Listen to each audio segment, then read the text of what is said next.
My relationship with money used to be like that old Facebook relationship status. It's complicated. One day I would take money extremely seriously.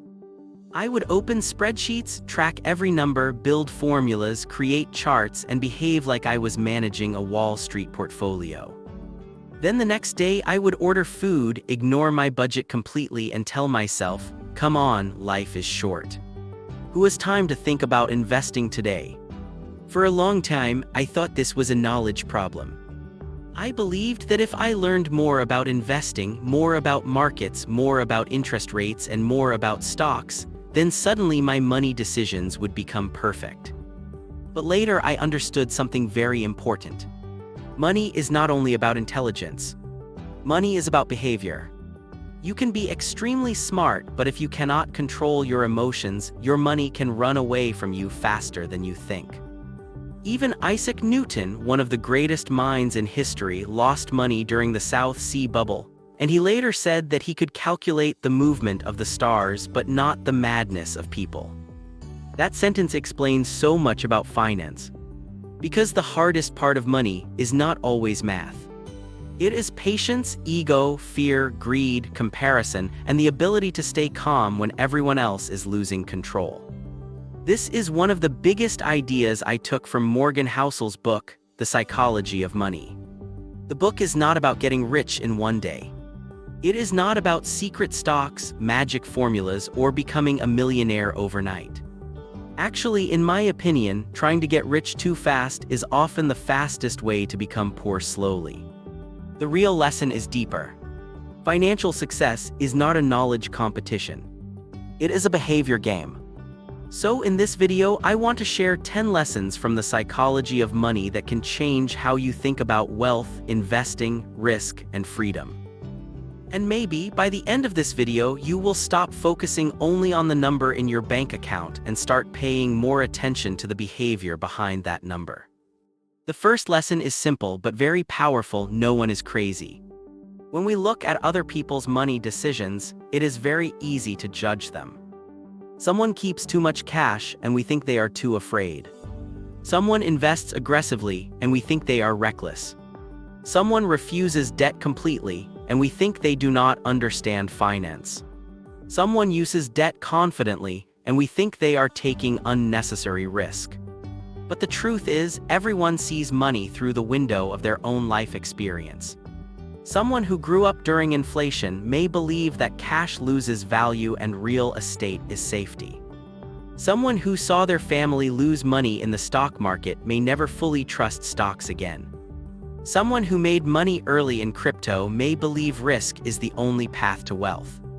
Someone who grew up with financial insecurity may treat even a small savings account like a sacred shield. From the outside, some of these decisions may look irrational.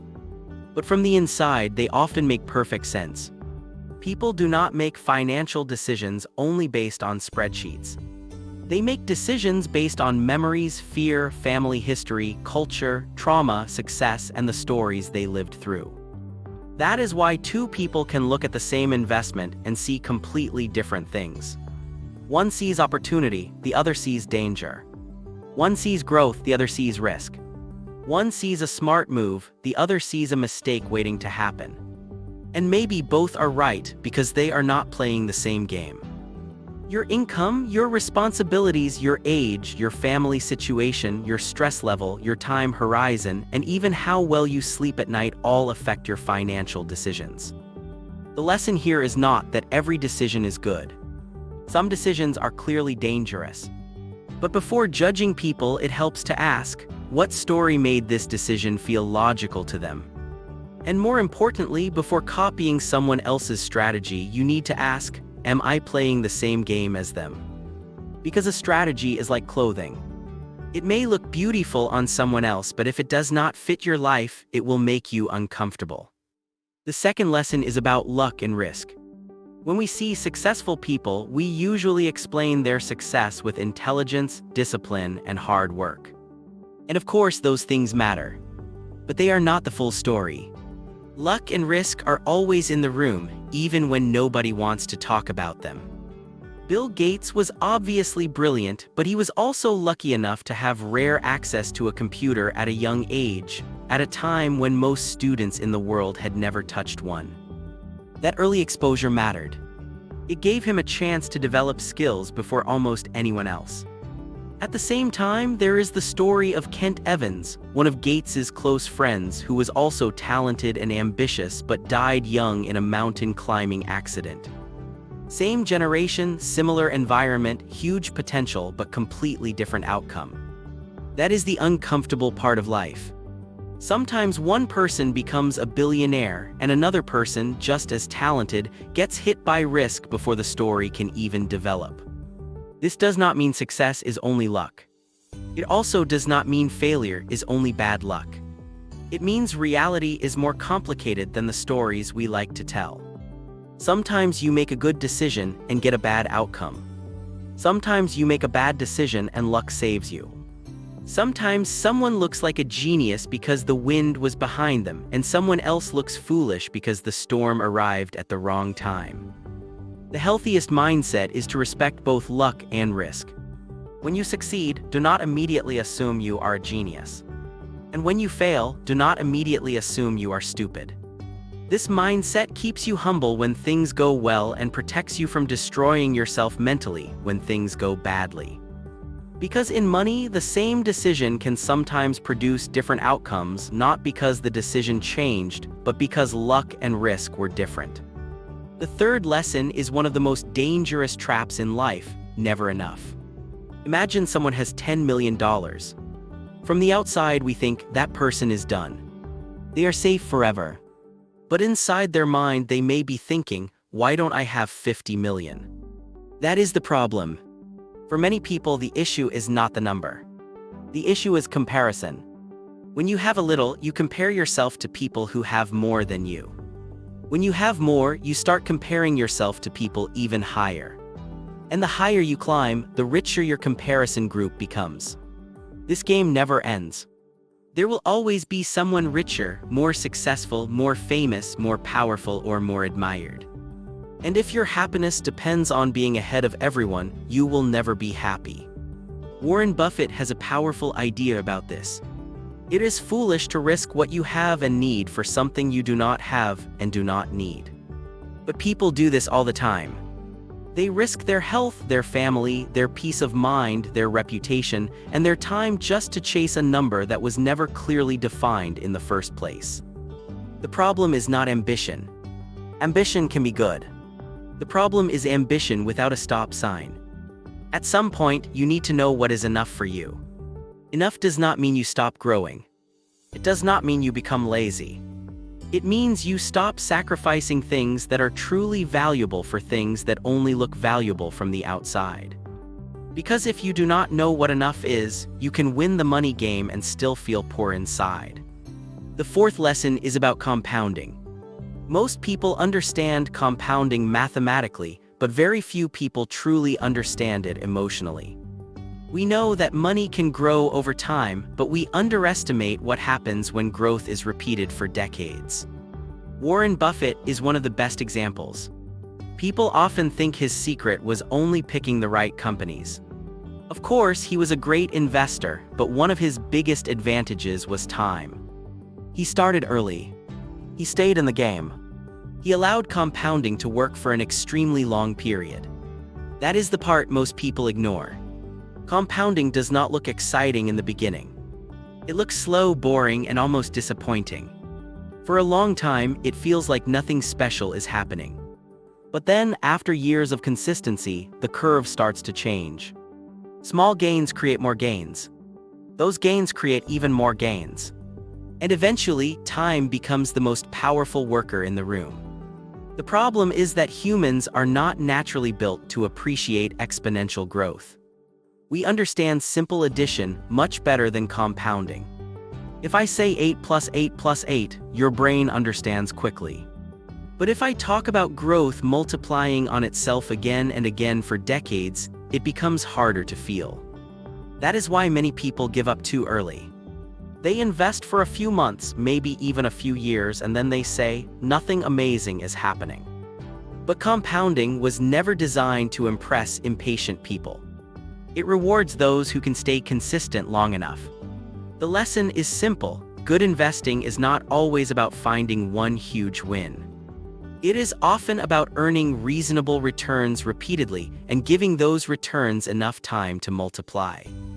In other words, the secret is not always do something amazing.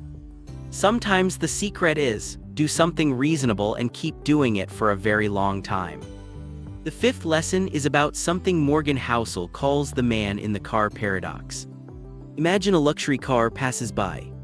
Maybe it is a Ferrari, a Bentley, or a Rolls-Royce. What do most people think? They usually do not think, wow, the driver must be an amazing person. Most people think, I wish I had that car. That is the paradox. The person driving the car may have bought it to gain admiration, but the people looking at the car are not really admiring the driver. They are imagining themselves inside the car. That is why spending money to impress people is often a losing game. People are too busy thinking about themselves to think deeply about you. And the more money you spend trying to prove you are wealthy, the less wealth you may actually have. Real wealth is often invisible. It is the car you did not buy, the watch you did not need, the expensive lifestyle you did not inflate, the money still invested, the savings still untouched, the assets quietly growing in the background. But we live in a world where visible spending is mistaken for wealth. A person with a luxury car may look rich, but that car could be financed with debt.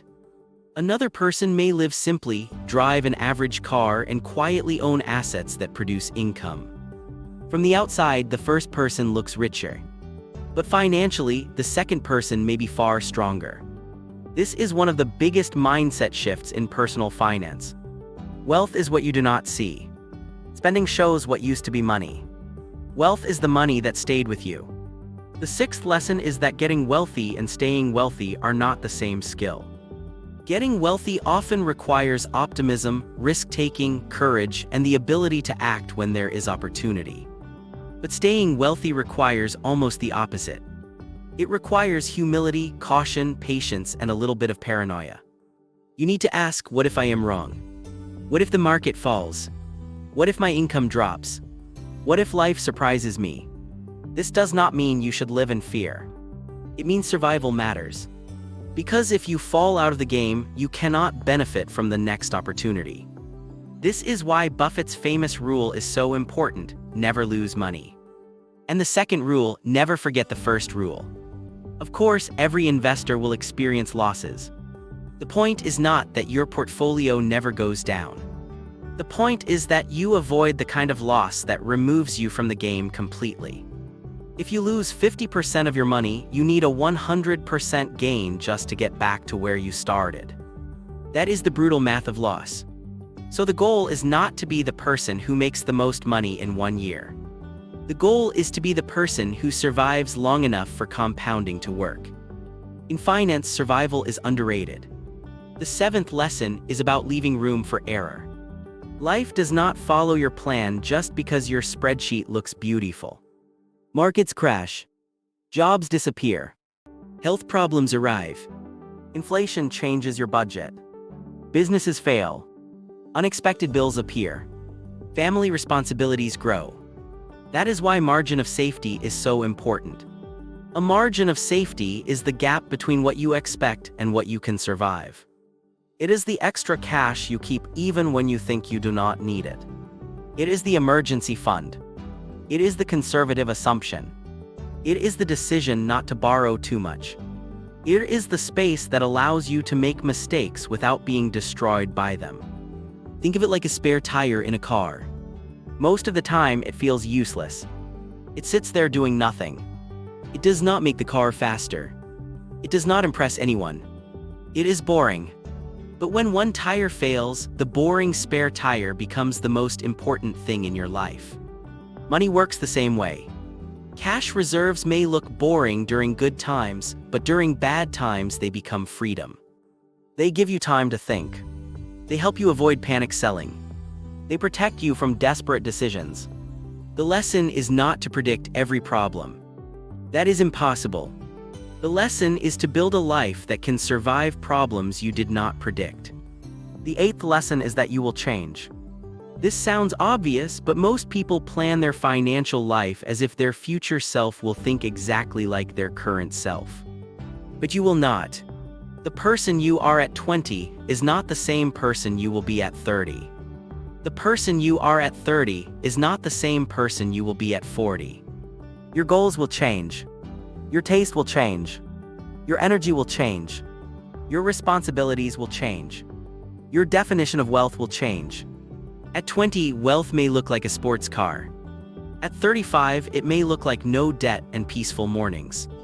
At 50, it may look like health, time, and freedom from stress. This is why extreme long-term commitments can be dangerous if they do not leave room for change. When building a financial plan, you should not only ask, "What do I want today?" You should also ask, "Will this decision give my future self flexibility?" Because flexibility is one of the most valuable financial assets. A flexible life can adjust. A rigid life breaks. The ninth lesson is that nothing is free. Every investment return has a price, but the price is not always visible. With stocks, the price is volatility. You may earn strong returns over the long run, but you must pay for those returns with uncertainty, drawdowns, fear, and uncomfortable moments. Many people say they want high returns, but when the market falls, they discover they were not willing to pay the emotional price. This is like buying a ticket to a roller coaster and then being shocked that the ride moves up and down. Volatility is not a bug in the market. It is part of the fee. The problem is that many investors treat volatility like a fine when they should treat it like a fee. A fine means something went wrong. A fee means this is the cost of admission. If you want long-term returns from risky assets, you have to accept that the journey will not be smooth. There will be years when your portfolio falls. There will be scary headlines. There will be moments when doing nothing feels irresponsible. But often, doing nothing is exactly what long-term investing requires. The 10th lesson is that reasonable is better than perfect. In personal finance, people love searching for the perfect plan. The perfect portfolio. The perfect budget. The perfect entry point. The perfect strategy. But a perfect plan that you cannot follow is useless. A reasonable plan that you can stick with for years is far more powerful. Maybe the mathematically perfect investment strategy gives you slightly higher returns, but if it makes you panic, lose sleep, and sell at the wrong time, it is not perfect for you. The best plan is not always the one with the highest expected return. The best plan is the one you can actually live with. This is why simple habits often beat complex strategies. Automatic investing. Keeping an emergency fund. Avoiding lifestyle inflation. Increasing your savings rate when your salary grows. Waiting 24 hours before making emotional money decisions. Buying consistently instead of trying to time every market move. None of these sound exciting, but they work because they are repeatable. And in money, repeatability is more important than intensity. A plan that is 80% good and followed for 10 years can beat a plan that looks 100% perfect but collapses after 6 months. So after all these lessons, what do we really learn? We learn that money management is not only about intelligence. It is about behavior. People make different decisions because they come from different stories. Success includes both skill and luck. Risk is always present. Enough is more important than endless comparison. Compounding rewards patience. Real wealth is often invisible. Getting rich and staying rich require different skills. A margin of safety keeps you alive when life surprises you. Your future self will change, so flexibility matters. High returns have a price, and that price is usually emotional discomfort. And finally, the best financial plan is not the most perfect one. It is the one you can actually follow. To me, the psychology of money teaches one central lesson: your financial life is not shaped only by how much you know. It is shaped by how you behave when you are afraid, when you are excited, when other people look richer than you, when the market is falling, when your salary increases, and when nobody is watching your decisions. Real wealth is not only having more zeros in your bank account. Real wealth is sleeping well at night, having control over your time, surviving bad periods, and building a life that does not collapse every time the world surprises you. Because when you understand the psychology of money, you do not only manage your money better. You start managing your life better. And that is the real return.